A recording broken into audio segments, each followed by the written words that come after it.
स्नेही बंधुओं, छह ढाला की तीसरी ढाल में एक लाइन आती है, बिन जाने ते दोष गुणन को कैसे तजिए गहिए। जिन्होंने छह ढाला पढ़ी होगी उन्हें मालूम होगा कि छह ढाला क्या है। छह ढाला बहुत कुछ है। जिसने छह ढाला को भावपूर्वक ग्रहण कर लिया उसने जीवन में बहुत बड़ा धर्म उतार लिया। तो ये लाइन बिन जाने ते, जाने बिना, दोष गुणन को, दोषों को और गुणों को कैसे तजिए गहिए, दोषों को कैसे छोड़ेंगे और गुणों को कैसे ग्रहण करेंगे। इसीलिए शास्त्रों में क्षमा धर्म के साथ क्रोध का भी वर्णन है, मार्दव के साथ मान का भी वर्णन है।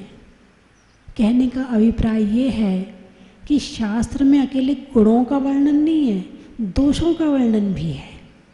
जब तक दोषों को, अवगुण को नहीं जानोगे तब तक उसे छोड़ोगे कैसे, और जब तक गुणों को नहीं जानोगे तो उसे पकड़ोगे कैसे। इसलिए वस्तु के दोष और गुण दोनों जानने जरूरी है, और ज़रूरी नहीं, बहुत ज़रूरी है। अभी कई साल पहले बड़ा एक जो साबूदाना था उसका रहस्य खुला कि वो कैसे बनता है। हजारों लाखों लोगों ने त्याग किया, और जब तक नहीं पता था तो आराम से खा रहे थे ना। और रात को तो और बना के खाते थे, साबूदाना की खिचड़ी, साबूदाना की खीर। और यहाँ तक कि एक बार की बात है कि जब मेरा चतुर्मास चल रहा था तो मेरा एक दिन स्वास्थ्य खराब हो गया। तो वो जब मैं चौके में आहार लेने पहुँची तो वहाँ मुझे साबूदाने की खीर, बोले माता जी ये बहुत अच्छी रहती है। चौके में क्यों भाई? क्योंकि दोषों को नहीं जानते हैं, जानने के बाद ही छोड़ेंगे। और दोषों को जानने के बाद यदि छोड़ा तो वो अच्छे से छूटेगा। किसी के कहने से छोड़ दिया या किसी के देख करके छोड़ दिया तो दोबारा ग्रहण कर लोगे, लेकिन दोष जान जाओगे कि ये क्या चीज़ है। लेकिन कई बार होता है कि दोष जानने के बाद भी नहीं छोड़ते हैं। अभी मैं रास्ते में आ रही थी तो एक शराब की दुकान थी, उस पर लिखा था शराब जहर है, और फिर भी वहाँ लाइन लगती होगी हैं। और जो वो होता है, गुटखा होता है, उस पर बिच्छू बना होता है। क्या बना होता है? बिच्छू क्यों? बिच्छू कैंसर, क्या कहते हैं इस इंग्लिश में उसको? कैंसर। यानी गुटखा खाने से कैंसर होता है, फिर भी लोग खा रहे हैं। ये तो बड़े सज्जन पुरुष होते हैं जो दोषों को जान करके छोड़ देते हैं, और जो दोषों को जानकर भी ना छोड़े फिर वो कौन सा पुरुष होगा वो जाने, मुझे नहीं पता। लेकिन जो छोड़ देता है वो सज्जन पुरुष होता है। तो कल चर्चा हुई थी कि हमारे 3 मित्र हैं। जैसा भी हमारे मंत्री जी ने कल का प्रवचन पूरा याद रखा। आप देखिए, ये तो मुझे पहली बार इस तरह के मंत्री जी मिले हैं जिन्होंने इतने ध्यान से प्रवचन सुना है और दूसरे दिन बताया भी है। ऐसा मुझे मिला था एक बार पहले, जब हरिद्वार चतुर्मास कर रही थी तो वहाँ एक ऑफिसर कॉलोनी थी। तो वहाँ सारे बड़े बड़े डीएम, एडीएम, जितने भी बड़े बड़े ऑफिसर थे वहाँ रहते थे।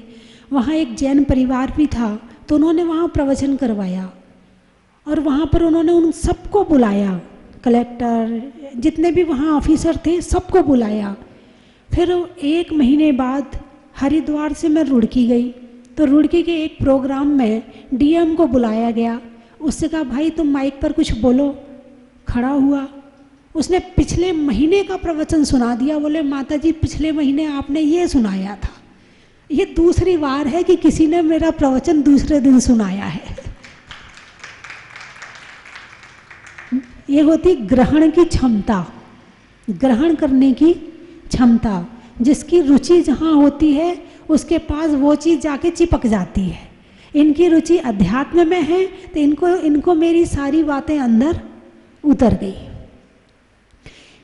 अच्छा लगा। ऐसे लोग जहाँ होते मुझे प्रवचन करने में आनंद आता है, मुझे कुछ कहने में आनंद आता है। जो यहीं सुने और यहीं झाड़ के चला जाए,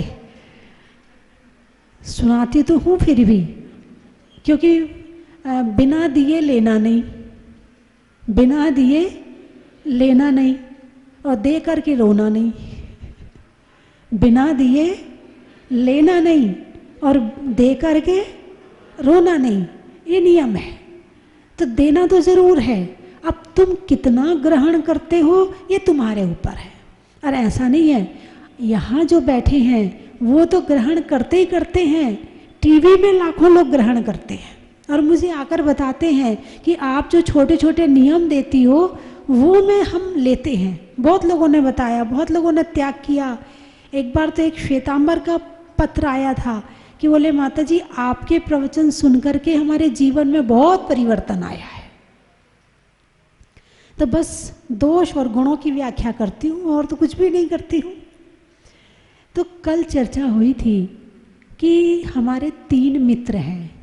सबसे पहला मित्र हमारा शरीर है ना, दूसरा मित्र हमारा परिवार और तीसरा मित्र हमारा धर्म।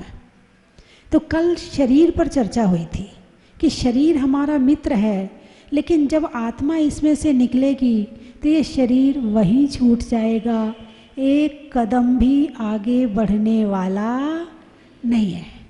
आज इस शरीर के दोषों को जान लेते हैं। आप कहो तो जान लेते हैं, आपको बहुत प्रेम है ना शरीर से, कहो तो इसके दोषों को भी जान लेते हैं। थोड़ा तो मोह कम होगा, कहीं से थोड़ी तो कमी आएगी, है ना। तो 12 भावना पढ़ते हो, दिपे चाम चादर मणि हाड़े पिंजरा भीतर यासम और नहीं घिन। पढ़ी ना लाइन है, लेकिन इसे अंदर उतारी कि नहीं उतारी, कि केवल पढ़ी पढ़ी है। दिपे चाम चादर मणि, दिपे चाम जो दिख रहा है इस पर चमड़ी की चादर है। क्या है? चादर है। मतलब इस शरीर की रचना भी कितने सिस्टम से हुई है और किसी मनुष्य ने नहीं की है। किसने की है? शरीर की रचना किसने की है? अरे बोलिए ना, नाम कर्म ने की है। किसने की है? नाम कर्म ने की है।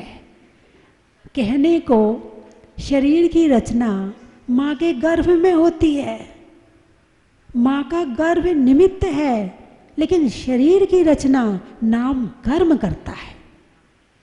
इस शरीर में एक एक चीज, जो चीज जहाँ लगनी है वो वहीं लगती है।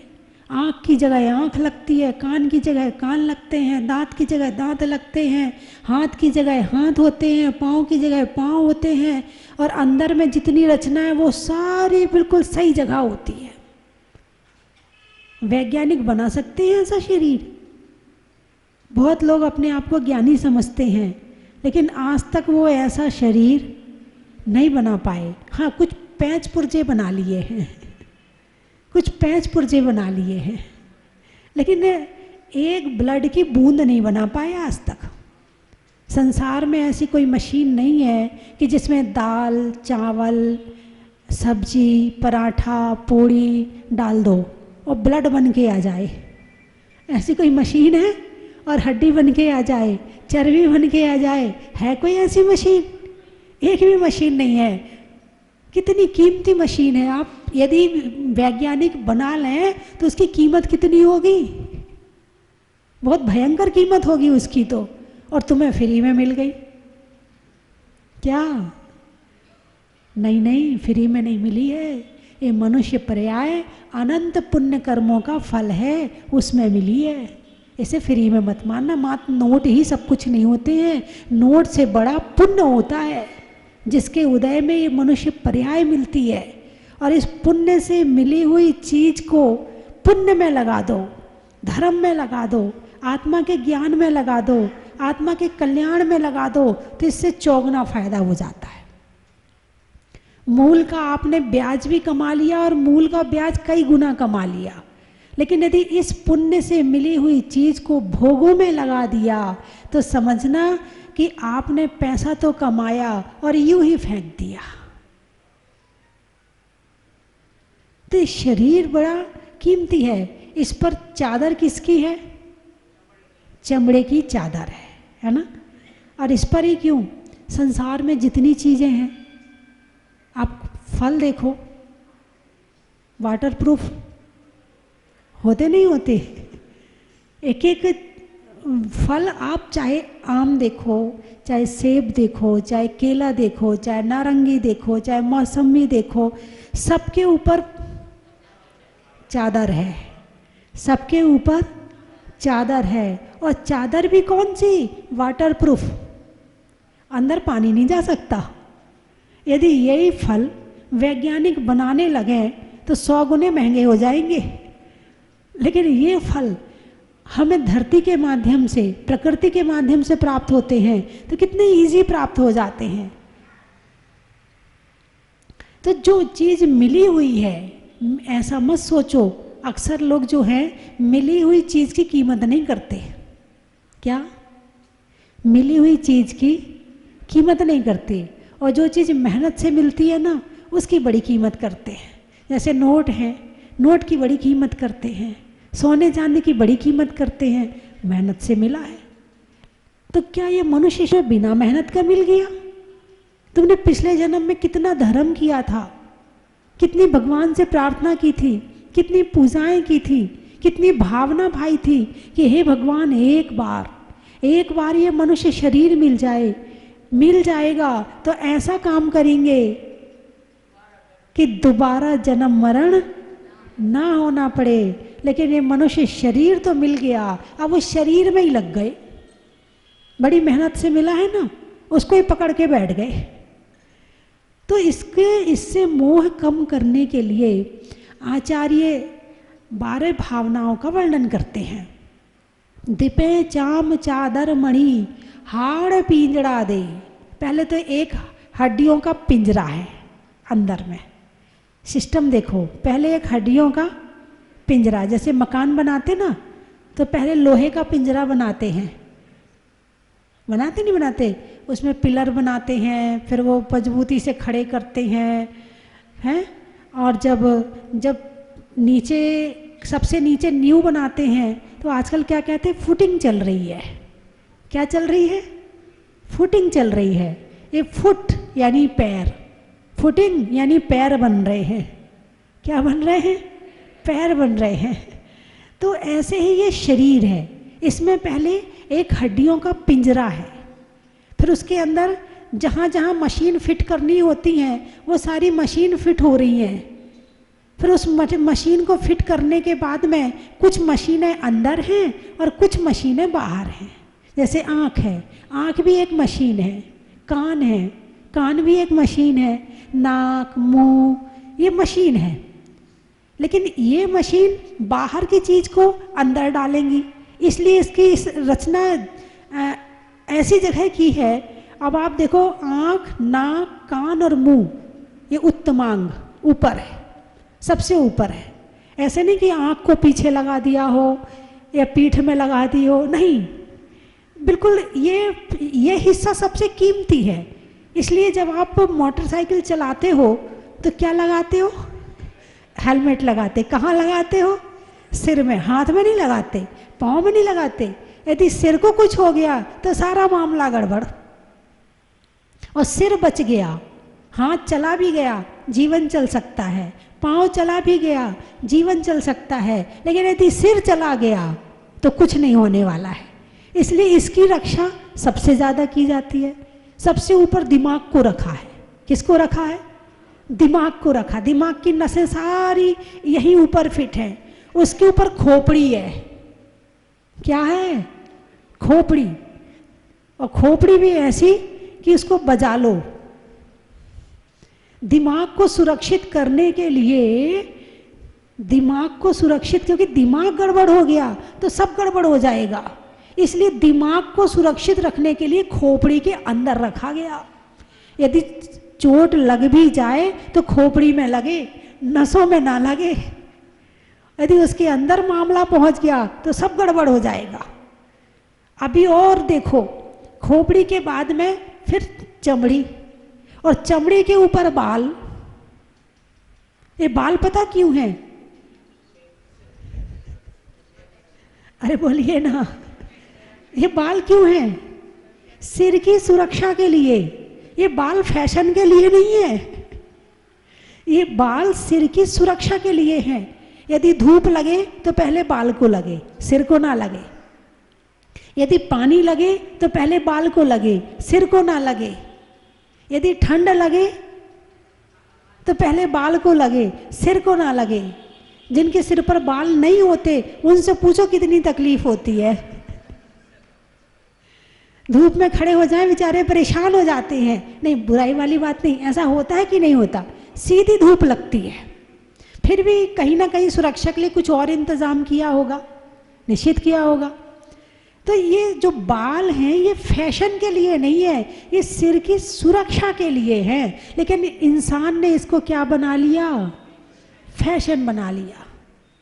एक भाई बोले, मैं लड़की देखने जब गया था तो मैंने शक्ल तो बाद में देखी, उसके बाल पहले दिखे मुझे। बाल देख के मैंने फाइनल कर दिया कि शादी इसी से करूंगा। मतलब प्रेम देखो, मोह देखो इंसान का बालों के प्रति। बालों के प्रति मोह, खुद के बाल के प्रति प्रेम तो है ही, लेकिन औरों के बालों के प्रति भी प्रेम है। प्रेम होना चाहिए आत्मा से, प्रेम होना चाहिए परमात्मा से, और प्रेम हो रहा है इन बालों से। इन बालों का क्या होगा? केस जले, हाड़ जले जैसे सूखी लकड़ी, केस जले जैसे घासा रे, और कंचन जैसी काया जल गई, कोई ना आया पासा रे। ये बाल कैसे जल जाएंगे? जैसे घास जलती है, जैसे घास जलती है वैसे ये बाल एक सेकंड में चुरमुर हो जाएंगे। तुमने इतना साबुन लगाया, इतना शैम्पू लगाया, इतना तेल लगाया, इतना ध्यान किया बालों का। बालों का ध्यान करते हो कि नहीं करते हो? अरे बोलिए ना, बालों का ध्यान होता है ना, है? और झड़ने लगे फिर तो 24 घंटे ध्यान चलता है। वो कंघी देखते, ओहो इतने बाल निकल रहे हैं, फिर निकालोगे, ओहो इतने बाल झड़ रहे हैं, फिर डॉक्टर के पास जाओगे, फिर कौन सा शैम्पू लगाऊं, कौन सी साबुन लगाऊं, कौन सा तेल लगाऊं कि मेरे बाल झड़ने बंद हो जाएं। और जब दीक्षा होती है तो सबसे पहले इन बालों को निकाला जाता है, भाई जाओ छोड़ो इनको। सबसे पहले केश, क्या केस और केश। कुछ सामान खरीदना हो तो क्या देते हो? कैश। और यदि धर्म लेना हो तो सबसे पहले क्या देने पड़ेंगे? केश। जिन केशों को तुम इतना संभालते हो, साधु ने उतार के पहले ही निकाल देता है।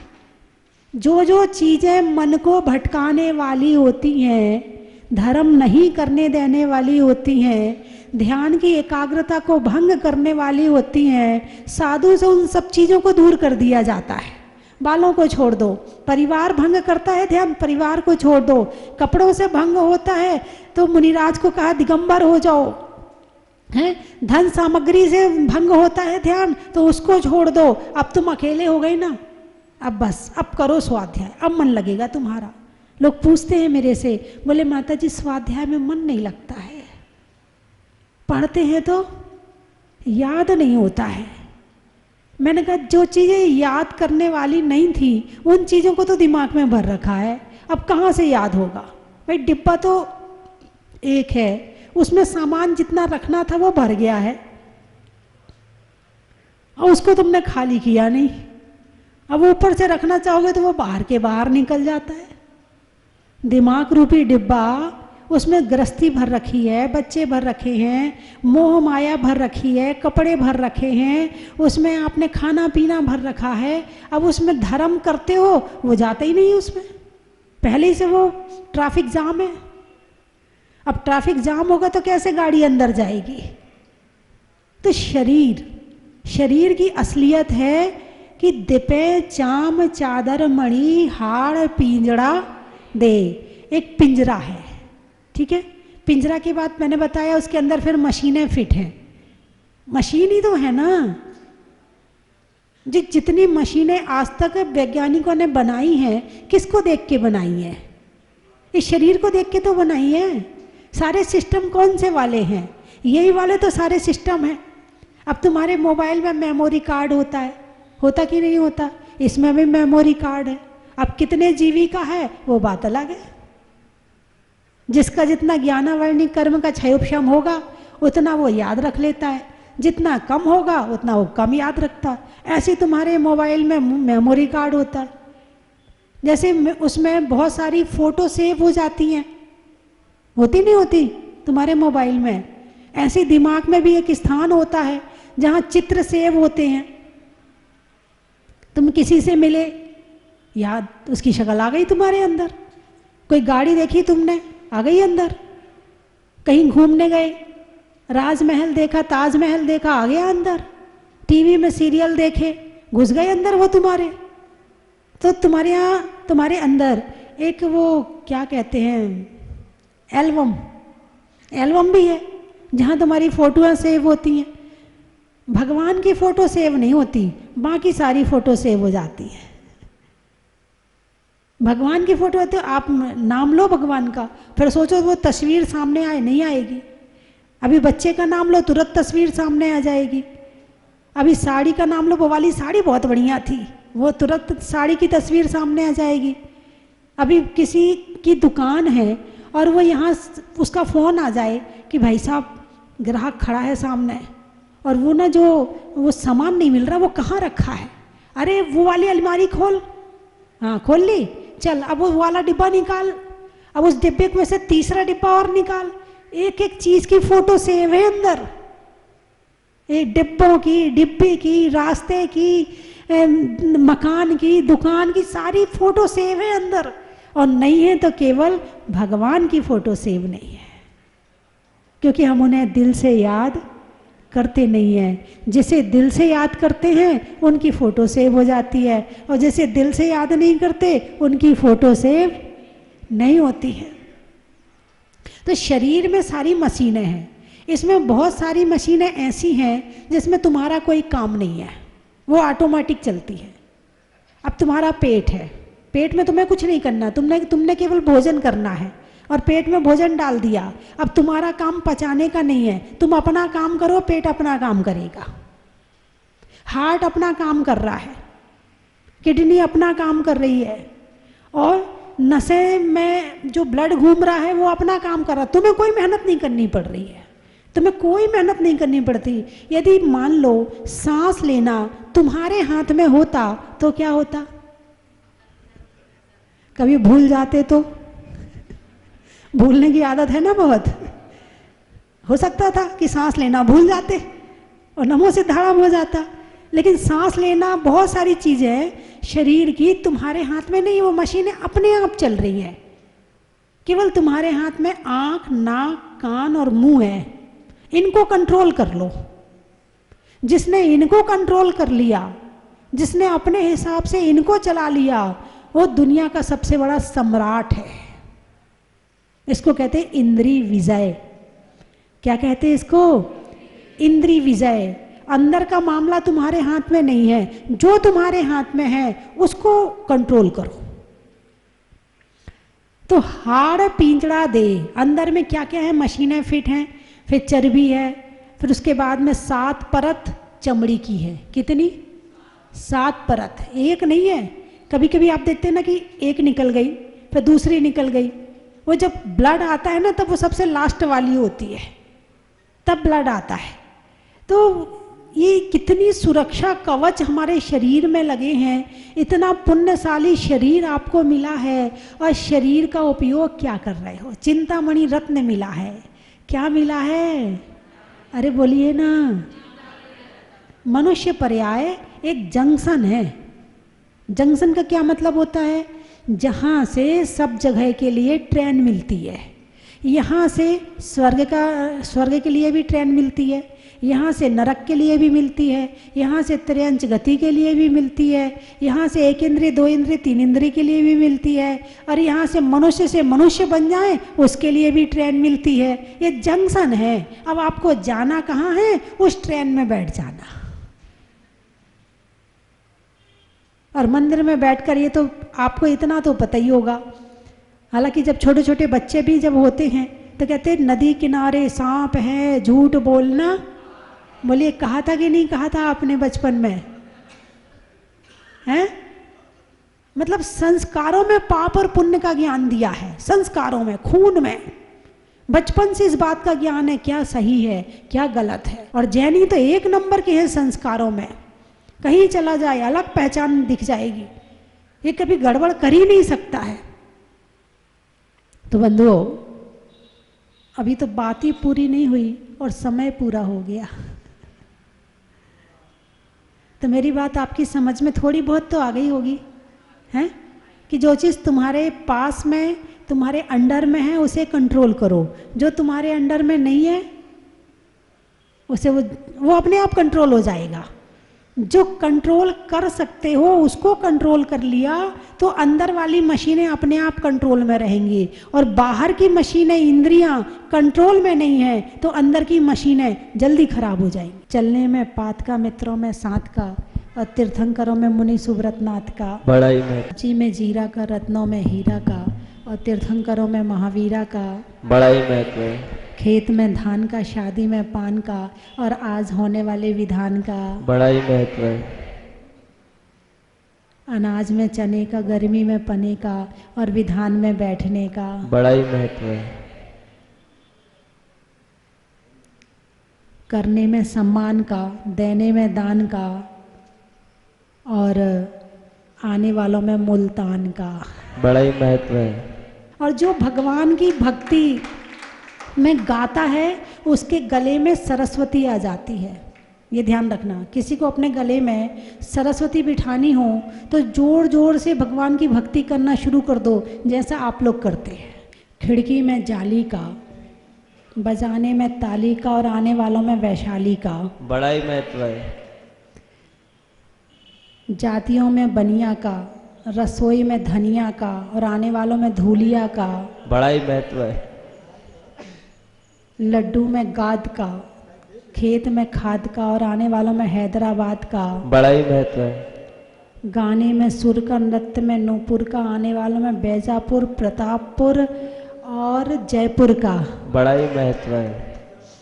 ट्रेन में टीटी का, घर में बेटी का, और आने वालों में मेड़ता सिटी का, बड़ाई महत्व है। शास्त्रों में समयसार का, तीर्थों में गिरनार का, और आने वालों में धार का, बड़ाई महत्व है। गाड़ी में चक्का का, अनाज में मक्का का, और आने वालों में अमेरिका का, बड़ाई महत्व है। फूल में कली का, तपस्या में बाहुबली का, और आने वालों में देवली का, बड़ाई महत्व है। दवाइयों में डावर का, बारात में वर का, और आने वालों में ब्यावर का, बड़ाई महत्व है। रसोई में पटाखा, सावन की घटा का, और आने वालों में कोटा का, बड़ाई महत्व है। महीनों में मई का, रजाई में रुई का, और आने वालों में बम्बई का, बड़ाई महत्व है। बोलिए 24 भगवान की। अभी तक मैंने भगवान की प्रतिमा को केवल फोटो और टीवी में ही देखा था। आज साक्षात देख के मेरा मन गदगद हो गया, मेरा हृदय गदगद हो गया। मतलब ऐसी मनोहारी प्रतिमा देख के आज मेरा हृदय बिल्कुल गदगद हो गया है। मतलब मेरी आंखों से आंसू निकल रहे हैं, खुशी के आंसू। बस भगवान की प्रतिमा को देखते रहूं, ऐसे मेरे भाव हैं। इतना सुंदर क्षेत्र बनाया है ये, इतने सुंदर प्रतिमा है, इतना सुंदर क्षेत्र कि जिसका कोई जवाब नहीं है। हर साल हमारी परिवार की तरफ से यहाँ 18 अप्रैल को आजीवन विधान होता है, विधान करवाया जाता है। और आज मुझे प्रथम कलश करने का सौभाग्य मिला, शांतेरा करने का सौभाग्य मिला। मैं बहुत खुश हूँ, मैं बहुत भाग्यशाली हूँ। सभी को जय जिनेन्द्र। बहुत परम सौभाग्य है। हमने पहले विधि पे बड़े बाबा के दर्शन किए थे, लेकिन उस टाइम को कामना की थी कि हम जहाज मंदिर जो बन रहा वहाँ हम जरूर आएंगे और शांतिधारा करेंगे। वो आज हमारा जो प्रतिज्ञा थी वो आज हमारी पूर्ण हुई और जो पूरा परिवार के समेत हम शांतिधारा किए। हम बहुत बड़े भाग्यवान हैं, ऐसा मैं समझता हूँ और ऐसे आशा करता हूँ कि हम हर साल यह इस जगह हमारा आने का मौका मिले, ऐसे भगवान हमको बुद्धि दे, ऐसी मेरी प्रभु से बहुत प्रार्थना है। कलश मैंने ही किया था, उसके बाद कई बार शांतिधारा वगैरह सब करी और अभी मेरे को सौभाग्य मिला यहाँ का कलश करने का। मैंने पहले नहीं करा था, यहाँ मंदिर में विराजमान होने के बाद।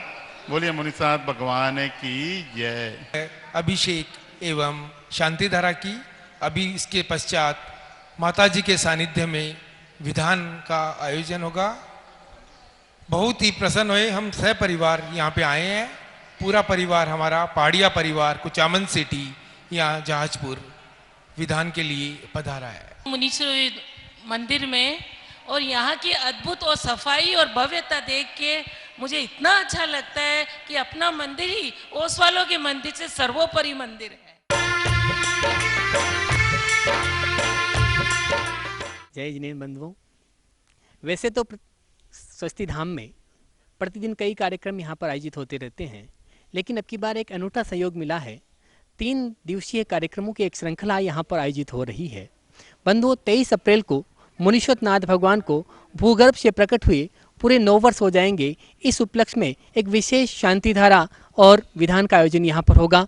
24 तारीख को मुनीश्वरनाथ भगवान का केवल ज्ञान कल्याणक है और 25 अप्रैल को मुनीश्वरनाथ भगवान का जन्म और तप कल्याणक है। प्रतिदिन विशेष अभिषेक शांतिधारा के साथ साथ संध्याकालीन कई कार्यक्रम, सांस्कृतिक कार्यक्रम यहाँ पर होंगे, जिनमें प्रतिदिन नृत्य प्रतियोगिता, जैन भजन प्रतियोगिता, कौन बनेगा धर्म शिरोमणि, धार्मिक तंबोला आदि कई कार्यक्रम होंगे। बंधुओं, और 25 अप्रैल को मुनीश्वरनाथ भगवान के जन्म कल्याणक के शुभ अवसर पर विशेष पालना झुलाने का कार्यक्रम यहाँ पर होगा। तो आप इनमें सादर आमंत्रित है। आप यहाँ पधारें और पुण्य का संचय करें, धार्मिक लाभ लें, आनंद लें और अतिशयकारी बाबा के चरणों में बैठ करके भक्ति करें। धन्यवाद। चन की थाल को सजाओ रे आज, रत्नों की थाल को भर लाओ रे आज। आओ आओ करे रे गुणगान आरती भगवन की। आओ आओ करे गुणगान आरती भगवन की। आओ आओ करे रे गुणगान आरती भगवन की।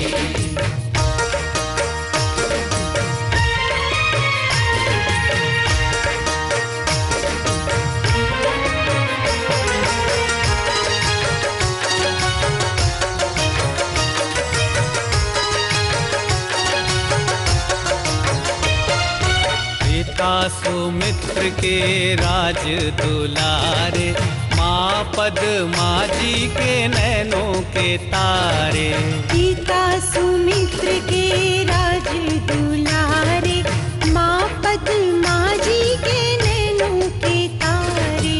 राजगृही में जन्म लियो आप, राजगृही में जन्म लियो आप। आओ आओ मनाए खुशी आज आरती भगवन की। आओ आओ करे गुणगान आरती भगवन की। आओ आओ करे गुणगान आरती भगवन की।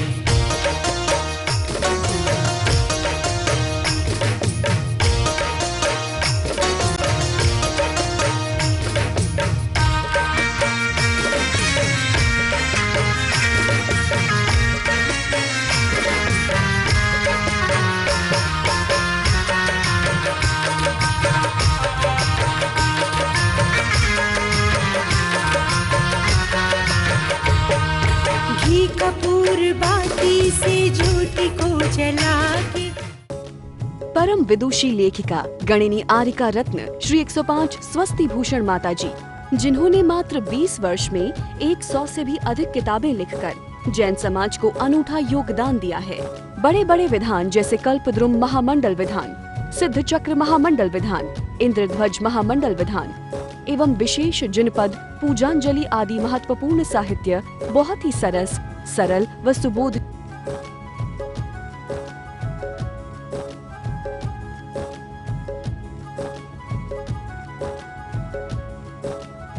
करने हेतु आज ही संपर्क करें। संपर्क सूत्र 7906062500 98683456768।